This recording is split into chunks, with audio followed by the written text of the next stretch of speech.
जहां दिल्ली एनसीआर में बारिश का सिलसिला लगातार जारी है। दरअसल आज भी बारिश को लेकर येलो अलर्ट जारी किया गया है। 30 से 40 किलोमीटर की रफ्तार से तेज हवाएं चलने की संभावना भी जताई गई है। मौसम विभाग ने अनुमान जताया है आज भी बारिश को लेकर के येलो अलर्ट जारी किया गया है। तो दिल्ली एनसीआर में बारिश का सिलसिला लगातार जारी है। आज भी बारिश का येलो अलर्ट मौसम विभाग की तरफ से जारी किया गया है।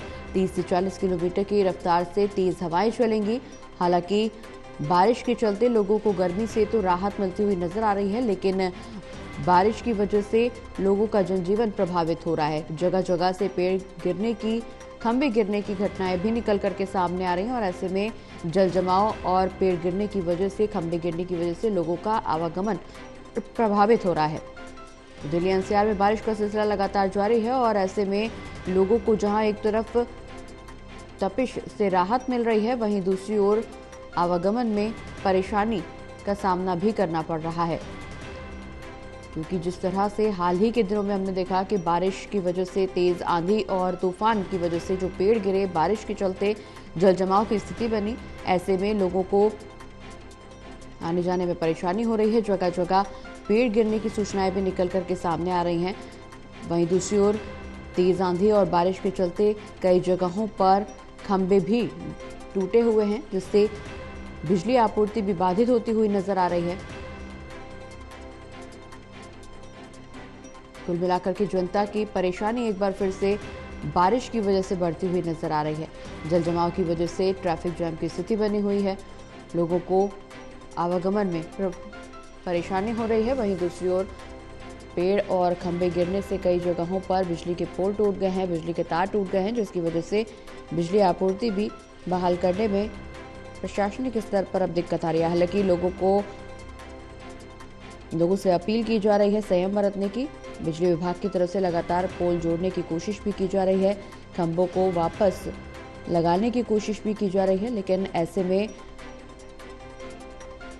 जो देरी हो रही है उसकी वजह से बिजली आपूर्ति को लेकर के जनता का हाल बेहाल है।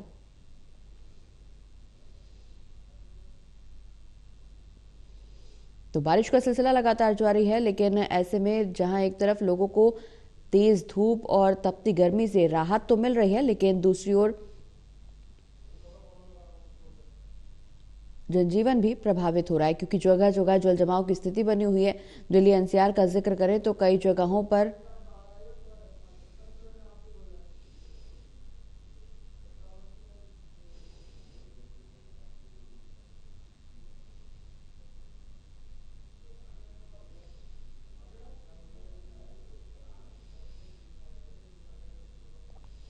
तो दिल्ली एनसीआर में बारिश का सिलसिला लगातार जारी है और ऐसे में लोगों को बारिश से राहत तो मिल रही है गर्मी की वजह से, लेकिन जनजीवन भी प्रभावित हो रहा है, क्योंकि दिल्ली एनसीआर में कई सड़कें ऐसी जहां लोगों का आवागमन ज्यादा है और ऐसे में वहां पर जल जमाव की स्थिति के चलते ट्रैफिक जैम की स्थिति बनी हुई है। लोगों का जीवन आवाजाही में प्रभावित हो रहा है।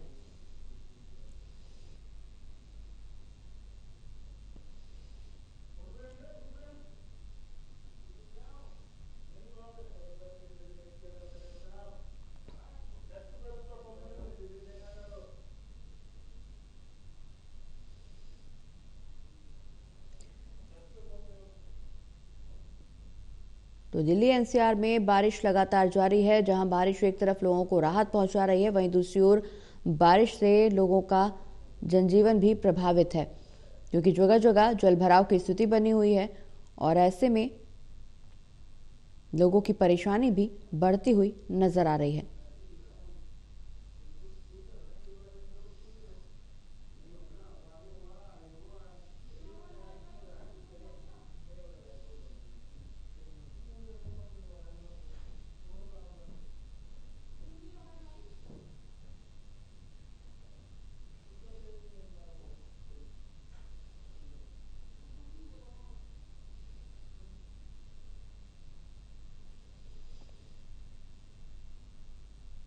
तो दिल्ली एनसीआर में बारिश का सिलसिला लगातार जारी है और ऐसे में लोगों की परेशानी भी बढ़ रही है। दरअसल जिस तरह से बारिश बढ़ती हुई नजर आ रही है, बारिश को लेकर के मौसम विभाग का कहना है कि इस बार मानसून का आगमन केरल में 20 दिन पहले हुआ है, तो संभवतः अन्य राज्यों में भी मानसून का आगमन पहले ही बताया जा रहा है और ऐसे में बारिश लगातार होती हुई नजर आ रही है, जिससे जनजीवन प्रभावित है। ज्यादा जानकारी के लिए सहयोगी विशाल हमारे साथ फोन लाइन पर जुड़ा। विशाल, दिल्ली एनसीआर में बारिश का सिलसिला लगातार जारी है। तेज धूप, तपती गर्मी से लोगों को राहत तो मिल रही है, लेकिन इस दौरान जिस तरह से आंधी तूफान का सिलसिला लगातार देखने को मिल रहा है, उसके चलते अब जनजीवन भी प्रभावित हो रहा है। जल जमाव की स्थिति बनी हुई है, जनजीवन प्रभावित हो रहा है, आवाजाही बाधित हो रही है। बिल्कुल प्रगति, क्योंकि बारिश से दिल्ली का मौसम जरूर सुहावना हुआ है। लोगों ने एक भीषण गर्मी से जरूर राहत की सांस ली है, लेकिन जिस तरह से बारिश होती है तो लगातार दिल्ली में हम देखते हैं कि सड़कों पर पानी भर जाता है और सड़कों पर पानी भरने से ट्रैफिक जो है वो काफी प्रभावित होता है। कई इलाकों में पेड़ गिरने की जो घटना है वो भी सामने आती है, तो ऐसे में लोग और ज्यादा हताहत हो रहे हैं। तो इसलिए सरकार को यहाँ पर काफी ज्यादा जरूरत है कि इन पेड़ों को जो है जांच की जाए, जो काफी कमजोर हो चुके हैं और जरा सी आंधी के बाद जो है जमीन पर धराशायी हो जाते हैं। वहीं दूसरी ओर जो नालों की सफाई जिस तरह से काम किया जा रहा है, उस काम में और ज्यादा तेजी की जरूरत है, क्योंकि कल कई इलाकों में, कल भी हमने देखा था बारिश के बाद जल जमाव हुआ था। दिल्ली कैंट का एक अंडरपास पूरी तरह से पानी में डूबा हुआ था, जिसमें एक बस और एक गाड़ी भी इसकी चपेट में आ गई थी। दिल्ली का आईटीओ, वो जो कि हर साल जो तस्वीरें आती हैं, वो तस्वीरें देखने को मिली, पानी से लबालब जो है आईटीओ की मुख्य सड़क वो पूरी डूबी हुई थी। हालांकि कई इलाकों में सुधार भी देखा गया, जैसे कि मिंटो रोड, तिलक ब्रिज, इन जगह पे सुधार भी देखा गया, लेकिन अभी भी काफी जरूरत है कि अगर जो असली मानसून की बारिश दिल्ली में होगी तो उसके लिए हम कितना तैयार हैं, इसका एक रियलिटी चेक हमें कल मिल गया।